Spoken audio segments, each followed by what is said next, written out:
News, सच जरूरी है। नमस्कार दर्शकों, आप देख रहे हैं MNS न्यूज टीवी और मैं हूं आपके साथ श्रद्धा तिवारी। तो आइए देखते हैं आज की खास खबर।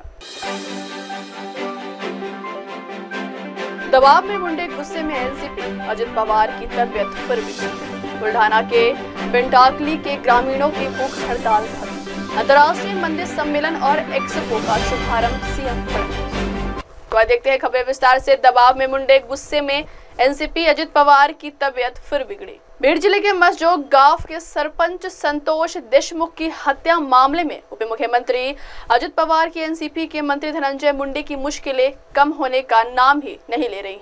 इस मामले को तूल देने वाले बीजेपी विधायक सुरेश धस को शांत कराने का प्रयास राजस्व मंत्री एवं बीजेपी के महाराष्ट्र प्रदेश अध्यक्ष चंद्रशेखर बावनकुले ने किया।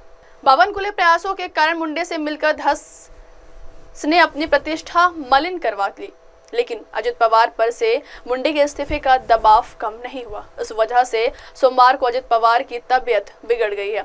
इन वजहों से एनसीपी के नेता बीजेपी पर नाराज बताए जा रहे हैं। उनका सवाल है कि बीजेपी के बड़े नेताओं ने विधायक सुरेश धस को पहले रोकने का प्रयास क्यों नहीं किया।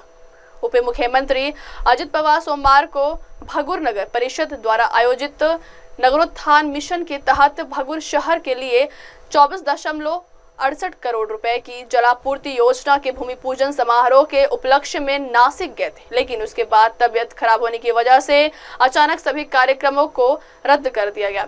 सूत्रों का कहना है कि धनंजय मुंडे के इस्तीफे की मांग के कारण बढ़ते प्रेशर की वजह से उप मुख्यमंत्री अजित पवार की तबियत बिगड़ी है। डिप्टी सीएम पर बढ़ते दबाव के लिए राष्ट्रवादी कांग्रेस पार्टी के नेता बीजेपी को जिम्मेदार मान रहे हैं।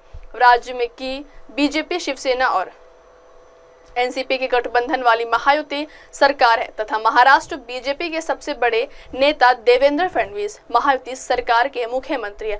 तो वही उसी महायुति सरकार में धनंजय मुंडे भी मंत्री हैं। फिर भी विधायक धस ने सरपंच संतोष देशमुख मर्डर केस को लंबे समय तक तूल दिया और बड़ा बना दिया। एनसीपीओ के नेताओं का मानना है कि विधायक सुरेश धस ने ऐसा बीजेपी के बड़े नेताओं के समर्थन से ही किया है। विपक्षी गठबंधन महाविकास आघाड़ी के नेता भी एनसीपी नेताओं को भड़काकर महायुति में मतभेद बढ़ाने का हर संभव प्रयास कर रहे हैं। अगली खबर, बुल्ढाना के पेंटाकली के ग्रामीणों की भूख हड़ताल खत्म। बुल्ढाना जिले के मेहकर विधानसभा क्षेत्र के अंतर्गत आने वाले पेंटाकली के ग्रामीण पिछले 12 दिन से गांव की सीमा विस्तार की मांग को लेकर पेंटाकली परियोजना के किनारे भूख हड़ताल पर बैठे थे। सोमवार यानी 17 फरवरी को यह भूख हड़ताल खत्म हो गई।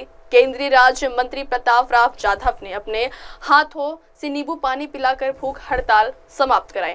उन्होंने कहा कि पेंटाकली के ग्रामीणों के पुनर्वास के लिए 27 वर्षों से चल रहा ग्रामीणों का संघर्ष महत्वपूर्ण है। पेंटाकली गांव के लोगों के पुनर्वास के मुद्दे को सुलझाने के लिए केंद्रीय राज्य मंत्री प्रताप राव जाधव और पूर्व विधायक संजय राय मुलकर ने सरकार की ओर लगातार प्रयास किए। सिंचाई परियोजना के नीचे के गांव का पुनर्वास नियमों के अनुसार नहीं किया जा सकता, इसलिए गांव की सीमा का विस्तार करने का प्रस्ताव सरकार को सौंपा गया। पेंटाकली के ग्रामीणों ने सीमा विस्तार की मांग को लेकर अनिश्चितकालीन भूख हड़ताल शुरू कर दी है। इस पर संज्ञान लेते हुए केंद्रीय राज्य मंत्री प्रताप राव जाधव ने सोमवार को भूख हड़ताल स्थल पर जाकर अनशन पर बैठे ग्रामीणों से बातचीत की। इस दौरान उन्होंने कहा कि भू अभिलेख विभाग को संबंधित भूमि का सीमांकन करना चाहिए।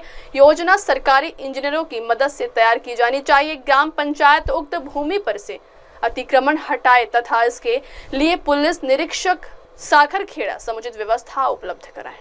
अगली खबर, अंतर्राष्ट्रीय मंदिर सम्मेलन और एक्सपो का शुभारंभ।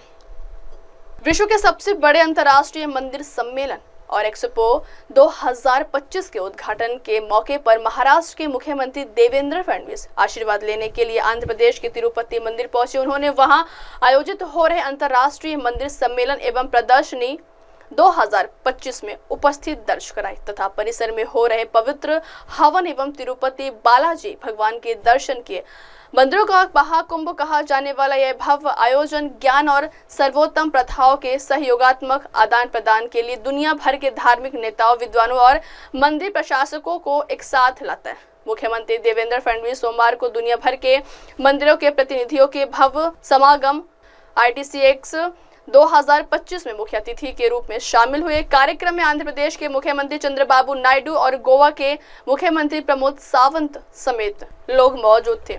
इस मौके पर सीएम फडणवीस ने ITCX के महत्व की सराहना करते हुए कहा कि तिरुपति में आयोजित किया जा रहा अंतर्राष्ट्रीय मंदिर सम्मेलन और एक्सपो एक सुंदर अवधारणा है जो दुनिया भर धार्मिक नेताओं, स्कॉलरों एवं मंदिर प्रबंधनों को जोड़ती है और उन्हें ज्ञान साझा करने और सहयोगी सीखने के लिए एक मंच पर लाती है। अब वक्त हो चला दर्शकों ब्रेक का। ब्रेक से लौटने के बाद देखिएगा देश और दुनिया की तमाम बड़ी खबरें। बने रहिए MNS न्यूज टीवी पर। नमस्कार।